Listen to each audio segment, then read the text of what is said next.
I finally made it to California. I spent a few days in San Francisco, and this is some of my journey.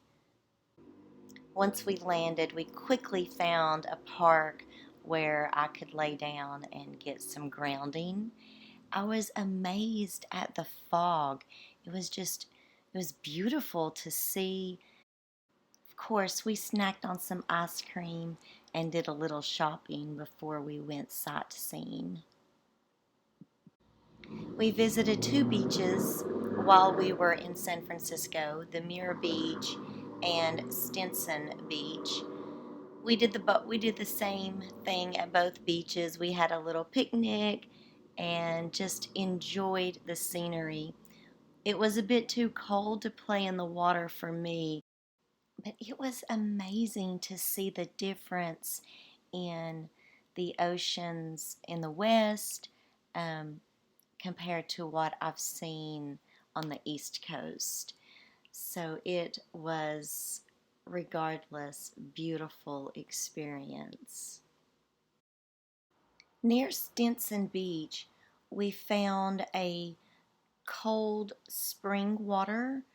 This was called Red Rock Spring, and it was considered a sacred place there in this area because it's one of the few places where the water is naturally coming out of the rock. Our journey then led us to Muir Woods. This was a fascinating place to go to. The sequoia trees were so huge. The photographs will not do them justice. If you are ever in the opportunity to visit the Muir National Forest, highly recommend you taking that opportunity. This is not a hard hike.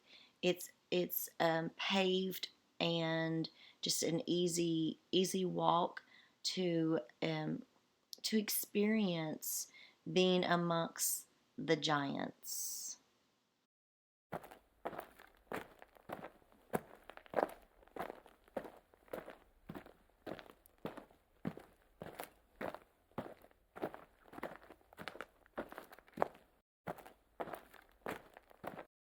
It was fun to see this sign as we were driving around California. This is where we stayed while we were in San Francisco. Was very grateful for Angie hosting us and spending time with the family. Next, we were off to Alcatraz. Oh my goodness.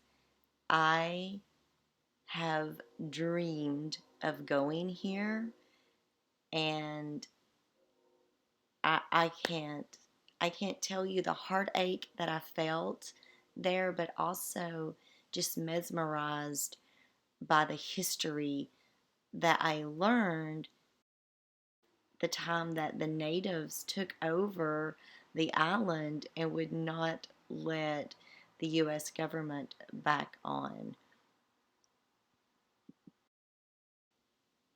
The 19-month protest from 1969 to 1971 and became the longest occupation of federal land in the United history, and is credited with launching a national American Indian civil rights movement. When the National Park Service restored the water tower in 2012, the original occupiers and family members were invited to repaint the historic message. The Alcatraz Water Tower is one of the most visible landmarks in San Francisco Bay. It was an ideal place for American Indians who occupied the island to broadcast their message of peace and freedom. Standing on each other's shoulders to paint the letters, they staked their claim to the island.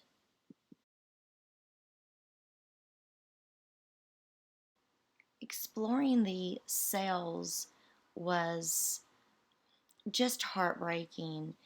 and listening to the stories of some of the prisoners at the close of Alcatraz. Again, heartbreaking is the only words that I have to use.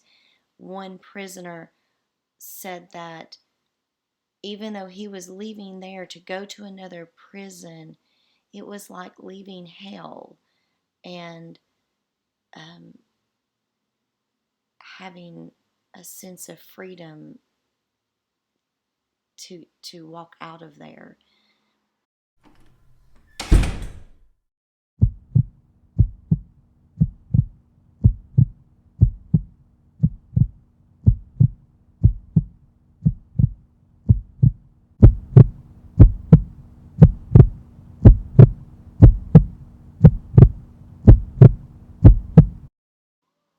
I, of course, took a moment to sit and reflect on the beauty that surround the prison itself.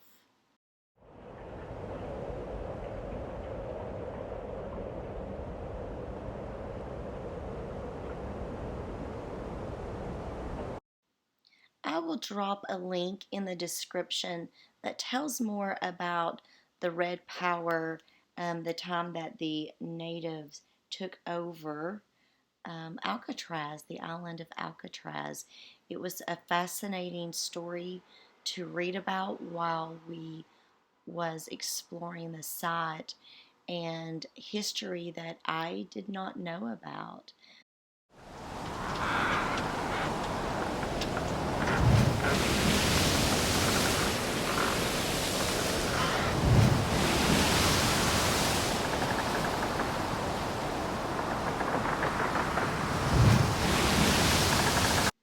We are all smiles here as we leave Alcatraz and head off for a little touristy time along the pier of the San Francisco Bay.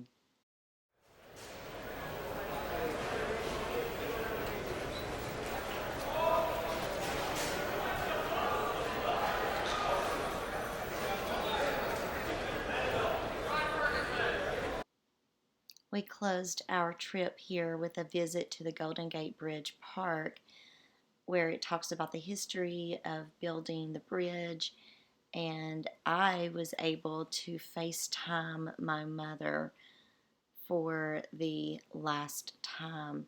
She passed away a week after we returned from this trip.